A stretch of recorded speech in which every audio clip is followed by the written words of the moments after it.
Mon invité, il est consultant et analyste des médias pour les relations internationales. Il a occupé divers postes de direction au sein du gouvernement du Canada. Il a été ambassadeur et représentant permanent adjoint du Canada auprès des Nations Unies et ambassadeur du Canada en Haïti. Il a été conseiller principal auprès d'Affaires mondiales Canada pour les opérations de maintien de la paix de l'ONU et chef de mission du Canada en Haïti. Gilles Rivard, c'est son nom, ex-ambassadeur d'Haïti. Il a été chef aussi de mission du Canada en Haïti, on vous l'a dit. Il est un expert associé de l'Observatoire canadien sur les crises et l'aide humanitaire, et il a siégé aussi sur plusieurs conseils, y compris au Conseil d'Oxfam Québec, et en 2012, il a reçu la médaille du jubilé de diamant de la reine Elisabeth II, et 2014, la médaille du service opérationnel Humanitas pour son travail en tant qu'ambassadeur pendant et après le tremblement de terre qui a eu lieu en Haïti en 2010. Bon après-midi, Monsieur Gilles Rivard. Bonjour, Monsieur Pierre. Merci de m'avoir invité à votre émission. Mais je vous inviterai plus souvent, Monsieur Rivard. Ça va bien? Ça va très bien, très bien, merci. Si vous me permettez, Monsieur Pierre, avant qu'on aborde le sujet de notre conversation, je voudrais exprimer mes plus sincères condoléances à la population haïtienne qui, encore une fois, a été affectée avec ce tragique accident qui a eu lieu au Cap, je pense, c'est la nuit dernière. Je suis convaincu qu'il y a des familles de Montréal qui ont été touchées par cette terrible tragédie. Alors, je voulais vous exprimer mes condoléances.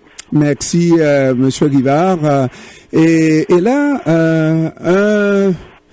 une catastrophe n'attend pas l'autre en Haïti. Et puis, je me demande, quand je regarde comment on se comporte vis-à-vis des catastrophes touchant Haïti, nous, dans la diaspora, pas seulement les Haïtiens, mais les étrangers en général. Oui. Je me demande, est-ce qu'il n'y a pas comment on est tanné là d'entendre parler d'Haïti dans les circonstances comme ça? Oui. Vous avez entièrement raison. Je veux dire, il y a une série de... Je dois dire qu'il y a une série de malchances. Quand on connaît un peu l'histoire de votre pays, il y a eu des malchances, il y a eu des événements malheureux, il y a eu des catastrophes, il y a eu des cataclysmes. Moi-même, j'ai connu, vous avez mentionné le tremblement de terre, j'ai connu aussi le choléra. Quand je suis arrivé en Haïti en 2008, il y avait 3 ouragans qui ont frappé Haïti un après l'autre, qui s'appelaient Gustave, Anna et Ike. Je me souviens, je me fais mon arrivée à Port-au-Prince. Sans compter les événements politiques tragiques, les manifestations et ainsi de suite. Je vous comprends parfaitement. Je pense que, comme on dit, la coupe est pleine et on n'en mettait plus, on n'en pleut plus, mais pourtant ça continue à s'additionner. Encore une fois ce matin, un tragique accident, une population qui court après l'essence et qui malheureusement, le camion explose, c'est vraiment très triste. Puis, il y a eu l'assassinat de votre président au mois de juillet. On va en parler, M. Rivard. Oui, je vous écoute, excusez-moi. Non, mais vous avez tout à fait raison, on va en parler, mais je dirais, comme constat, on dirait que la communauté internationale est anesthésiée par rapport à Haïti. En fait, c'est intéressant ce que vous dites. Je me rappelle... en 2010, il y avait, après le tremblement de terre, il y a eu ce qu'on appelait à l'époque l'effet CNN, où ça fait les nouvelles partout et ainsi de suite. Et je pense que l'effet CNN avait produit des résultats quand même encourageants avec un appui de la communauté internationale massif après cette terrible tragédie. Un des 3 plus grands tremblements de terre en termes de morts de l'histoire de l'humanité. Faut le faire pour que ce soit votre pays qui touche à ça. Mais quand vous dites anesthésie, je pense que c'est comme si une mauvaise nouvelle n'attend pas l'autre et à ce moment-là, on se dit c'est une de plus et puis on passe à autre chose. Mais en plus aussi, il faut pas oublier qu'il y a d'autres tragédies dans le monde, ce qui fait qu'une mauvaise nouvelle en Haïti peut être occultée par une mauvaise nouvelle qui vient survenir quand c'est pas le variant Omicron, ça peut être autre chose. Mais effectivement, vous avez raison. Le mot anesthésie, je pense, est bien choisi dans les circonstances. Monsieur Rivard, nous ne sommes pas encore à notre sujet, mais j'ai le goût de vous poser cette question parce que vous avez occupé une fonction extrêmement importante en Haïti. Être ambassadeur du Canada en Haïti, c'est pas rien. Et vous êtes arrivé à un moment extrêmement critique et effectivement, on avait Dieu à l'époque du tremblement de terre que pour Haïti et puis il y a eu beaucoup de promesses, beaucoup d'appelés mais peu d'élus, parce que ça peut laisser comprendre à l'ensemble de la communauté internationale, c'est les Haïtiens qui ne savent pas s'organiser et on peut être tanné avec Haïti, mais les étrangers ne sont pas... ici, Monsieur Bernier, je dis, quand les étrangers, et je vous le dis à vous, vous avez été en Haïti, quand les étrangers vous disent d'aller à gauche, allez à droite. Parce que les étrangers ne sont pas là pour nous aider véritablement. Parce que en 2010, Monsieur Rivard, on aurait dû pouvoir faire quelque chose avec cette catastrophe qui est arrivée en Haïti. Et pourtant, l'argent n'est pas allé en Haïti. Enfin, le gros de ce montant qui avait été promis par l'ensemble de la communauté internationale n'est pas rentré en Haïti. On n'a pas vu la couleur de cet argent. Oui. Écoutez, en fait, je suis en partie d'accord avec vous quand on dit de tourner à gauche, vous tournez à droite. Je dois dire qu'à certaines occasions, j'ai été moi-même témoin du manque de coordination de l'assistance internationale qui faisait que on avait l'impression que la main gauche ignorait ce que la main droite faisait. C'est un fait. Par contre, je dois dire que là où je suis un peu en désaccord avec vous, c'est que là, quand on dit que l'argent promis n'a jamais été livré, c'est vrai qu'il y en a une partie qui avait été promis qui n'avait pas été livrée, mais je dois vous dire que pour avoir vu être le lendemain du tremblement de terre, m'être déplacé à Port-au-Prince et après, dans quelques semaines plus tard, m'être déplacé à Léogane, et d'avoir vu comment, en l'espace de quelques mois, voire quelques années, la ville s'est redressée, les constructions sont réapparues, il y a des routes qui ont été reconstruites, il y a des hôpitaux qui ont été reconstruits. Je pense qu'il y a eu des progrès et quand je regarde ce qui est arrivé en Indonésie en 2004, parce que j'ai travaillé sur le dossier, dans un pays qui était beaucoup plus développé, si je peux dire, que Haïti, quand je regarde combien ça a pris de temps en Indonésie à se remettre sur pied, ce que j'ai vu en Haïti, je pense que les Haïtiens ont fait des efforts extraordinaires. Et je pense qu'il y a plusieurs projets ou activités de la communauté internationale qui ont permis d'améliorer cette situation. Le problème qu'il y a, c'est toutes ces organisations non gouvernementales qui déferlent parfois en Haïti avec l'intention de faire le bien et finalement, les résultats sont pas atteints. C'est ce qui fait que la population peut être découragée. Alors, c'est à ce niveau que je suis d'accord avec vous. Je suis retourné en Haïti en 2015 et par rapport à ce que j'ai connu en 2010, ce que j'ai vu en 2015, il y avait des progrès évidents. C'est sûr qu'il y a énormément de choses à faire, mais ce qui n'aide pas aussi le pays, et il faut le reconnaître, c'est toute cette paralysie politique auquel j'ai assisté quand j'étais ambassadeur et qui s'est prolongée encore une fois et qui se prolonge encore aujourd'hui. Quand on a des structures de gouvernance qui sont en mauvais état comme les vôtres, ça n'aide pas du tout au développement économique, ça c'est évident. Ça c'est un gros problème. Mais je dois admettre que vous avez en partie raison, mais je dois vous dire que moi j'ai vu des résultats quand même positifs suite aux engagements du Canada et d'autres pays. Une autre fois, on parlera des pays amis d'Haïti, Monsieur Bernier. Mais aujourd'hui, nos propos, c'est de regarder cet article de New York Times qui révèle des choses très sensibles par rapport à l'assassinat du président Jovenel Moïse.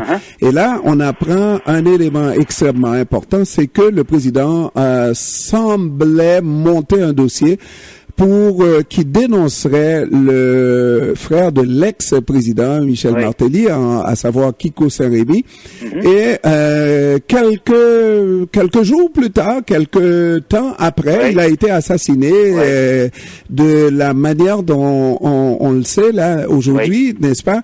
Et ça semble être des informations qui était connu par la plupart des enquêteurs étrangers qui étaient sur le terrain. Comment se fait-il que rien n'a été fait dans le sens d'une enquête sérieuse sur la mort du président? Écoutez, je pense que oui, c'est une très bonne question. La question qu'il faut se poser, c'est qu'il y a des enquêteurs qui sont venus de l'étranger, mais il faut quand même reconnaître que le contrôle et la souveraineté de l'enquête demeurent aux mains du commissaire de la PNH et des commissaires adjoints et des différents enquêteurs. Ce qu'il faut, là où, quand j'ai lu l'article, d'abord, le journaliste a fait un excellent travail, très fouillé, beaucoup de recherches et ainsi de suite, mais c'est quand elle mentionne que le président voulait, régler le problème des douanes, régler le problème des vols nocturnes dans le nord du pays. J'en ai été témoin, moi aussi, lorsque j'étais là. J'en ai été informé, et ainsi de suite. Là où je m'interroge, c'est comment se fait-il... moi, j'ai été en contact avec Haïti pour la première fois en 1994, et par la suite, lorsque le président Aristide est retourné dans le pays, je me rappelle de l'avoir rencontré à ce moment-là, à New York, avant qu'il retourne, il dit, il faut faire le ménage au niveau des douanes, c'est l'organisme le plus corrompu en Haïti. Bon, là, on parle d'il y a plus de 20 ans. Là, le président Moïse dit qu'il veut faire le ménage des douanes à la fin de son premier mandat de président. Pourquoi avoir attendu aussi longtemps pour le faire? Le même article aussi cite que le président aurait eu des relations avec beaucoup de ces individus. Je porte pas un jugement de valeur, mais des individus louches, des gens qui sont trempés dans le trafic de la drogue. Ça, écoutez, c'est pas nouveau qu'on fasse allusion au président Martelly, à son frère, à toutes sortes de personnes. Son beau-frère. Pardon? Son beau-frère. Son beau-frère, excusez-moi, vous avez entièrement raison. Et des personnalités politiques et ainsi de suite. La liste dont on parle, la liste n'a pas été montée par le président lui-même. La liste a dû être montée par, j'imagine, des enquêteurs de la police, des gens de cette nature. Alors, si cette liste a été montée par d'autres personnes, comment se fait-il que ces autres personnes, aujourd'hui, ne disent pas, il y avait sur cette liste tel, non. Ça, c'est la question qu'on peut se poser. En plus de ça, je reviens aussi aux décisions que le président aurait prises de vouloir rendre cette liste publique. Comme je vous dis, est-ce que c'est relié au fait qu'il craignait pour sa vie parce qu'il y avait été des menaces, dans de choses auparavant? J'ai aucune idée. Mm-hmm. Mais l'article pose des questions, fait des constats, mais la journaliste elle-même parle aussi du passé trouble du président à cet égard-là. Alors, est-ce que c'est un règlement de compte? J'ai aucune idée. Ce qui serait important, c'est que l'enquête le dévoile pour faire la lumière sur toutes ces histoires, toutes ces affaires qui sont vraiment tristes d'ailleurs. Absolument. Oui. Et monsieur l'ex-ambassadeur, monsieur Rivard. Oui. Excusez-moi. Oui. Tout à l'heure, vous avez dit Haïti reste un pays indépendant, oui, et c'est le commissaire du gouvernement qui doit instituer cette enquête, ou la PNH, etc. Mais vous savez qu'Haïti aussi est forcé dans plusieurs domaines, n'est-ce pas, de signer des accords internationaux. Oui. Exemple, oui, il y a un accord qui veut que la DIA peut rentrer dans le pays et procéder à des arrestations, et c'est ça qui a permis donc à la DIA d'enquêter dans ce dossier justement, oui, et le FBI également. Donc, oui, officiellement, ces instances internationales américaines ont la capacité de procéder à des arrestations. Ont-ils eu la preuve qu'effectivement ce qui est écrit dans l'article du journal était en train d'être monté par Moïse? Ont-ils eu la preuve que les noms cités, à tout le moins le beau-frère de l'ex-président, c'est quelqu'un qui est impliqué dans le trafic de la drogue? Ça, c'est une autre question, n'est-ce pas? Oui, vous avez entièrement raison. Maintenant, écoutez, je fais pas partie de la DIA, je fais pas partie du FBI. Il est évident que si il y a des présomptions de culpabilité face à Kiko Sérémy, il est évident que ce serait à eux de procéder. Ceci étant dit, s'ils le font pas, j'imagine qu'ils doivent peut-être parce qu'il manque de preuves. Même dans l'article, on disait que Saint-Rémy disait avoir reconnu lui-même avoir trempé dans le trafic de drogue, mais que maintenant il avait les mains propres parce que ses commerces étaient honnêtes. On peut se poser la question, que ce soit au Canada ou aux États-Unis, si quelqu'un a trempé dans un trafic de drogue il y a 5 ans ou il y a 10 ans, même si ces entreprises sont honnêtes aujourd'hui, il a quand même commis un geste criminel il y a 10 ans et il serait passible d'être accusé et éventuellement condamné. Alors, pourquoi ça ne l'est pas? Honnêtement, je peux pas répondre à cette question-là, mais je peux vous dire que c'est quand même une allégation intéressante. Et par contre, la DIA n'a toujours pas procédé comme le FBI. Alors, je peux pas répondre à ça. Je vous dis, vous posez la question. Je suis d'accord avec vous. Il y a c'est curieux, mais je peux pas aller plus loin que ça. Tout ce qu'on peut faire après ça, vous et moi, c'est de spéculer. Ah, absolument. Et lorsqu'on regarde, vous êtes au courant de cette appellation des pays dits amis d'Haïti. Il y a l'appellation officielle les pays amis d'Haïti, le Canada, la France, les États-Unis, n'est-ce pas? Et nous, les Haïtiens, nous disons les pays dits amis d'Haïti. Autrement dit, avec des amis comme ça, on n'a pas besoin d'ennemis. Est-ce que vous estimez que le Canada a appuyé Haïti dans le bon sens ces dernières années quand le pays a vraiment besoin de ses amis, de ses bons amis, pour l'aider à se tirer de ce mauvais pas? Oui. D'abord, je commencerai par reprendre un peu le commentaire. Avec des amis comme ça, on n'a pas besoin d'ennemis. Je pense que c'est pousser un peu la note un peu fort. Je veux dire, le Canada est un ami d'Haïti, ne serait-ce que par l'engagement au niveau des programmes de coopération qu'on a dans ce pays. Le Canada a accepté énormément de réfugiés après le tremblement de terre. Il y en a beaucoup qui n'ont pas voulu retourner dans le pays, c'est malheureux. Mais le Canada a quand même fait beaucoup. Lorsque j'étais ambassadeur en Haïti, Haïti était le pays dans le monde où le Canada dépensait le plus d'argent et de loin. Alors, tu sais, je veux dire, moi, j'aimerais ça avoir un ami comme ça. Il est évident qu'à un certain moment donné, le Canada doit aussi respecter un certain nombre de choses.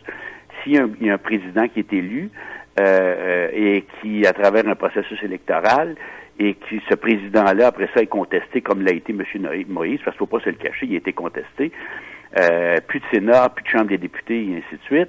Le Canada peut critiquer, mais certainement pas pour s'impliquer dans les affaires intérieures. Alors, c'est sûr que si le Canada condamne pas ouvertement M. Moïse, certaines personnes peuvent penser que, bon, le Canada appuie M. Moïse.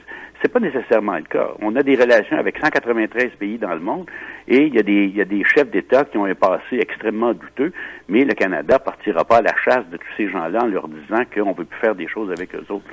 À ce niveau-là, je vous dirais par contre que quand Haïti a des difficultés, que ce soit avec les tremblements de terre, il y a eu un tremblement de terre il y a quelques années, on était là au CAI pour aider la population. Alors, dans ce contexte-là, je vais vous dire, moi, je suis très à l'aise avec ce commentaire en disant que le Canada est un pays ami d'Haïti. Okay. Mais des fois, il y a des relations amicales qui sont parfois qui peuvent entraîner des frictions, mais je pense que de manière générale, je pense que l'engagement du Canada en Haïti peut être critiqué par moment, mais ne peut certainement pas être contesté à long terme. Mais j'imagine que si vous et moi, on devrait former un gouvernement en Haïti, on dit... Ça serait toute une tâche, mon cher ami. Toute une tâche. On dirait à l'ensemble des pays, nous avons besoin de votre aide pour un certain temps. Oui. Mais l'aide absolue, l'aide sur le long terme, c'est une aide qui n'aide pas Monsieur Rivard. Est-ce que vous êtes d'accord avec ça? Non, je suis pas d'accord avec vous, malgré tout le respect que je vous dois. L'aide à long terme, ça peut être au niveau de l'agriculture. Quand on va dans la vallée de l'Artibonite, il y a eu des projets extrêmement valables faits par des organisations, dont Oxfam Québec, pour aider à restructurer l'agriculture dans le pays. Quand le Canada refait tous les bureaux de douane et d'immigration, notamment à Malpasse, pour faciliter le transfert des matières, les édifices sont là. Si le gouvernement haïtien n'assigne plus de douaniers à cet endroit, les édifices sont là, ils sont prêts à fonctionner.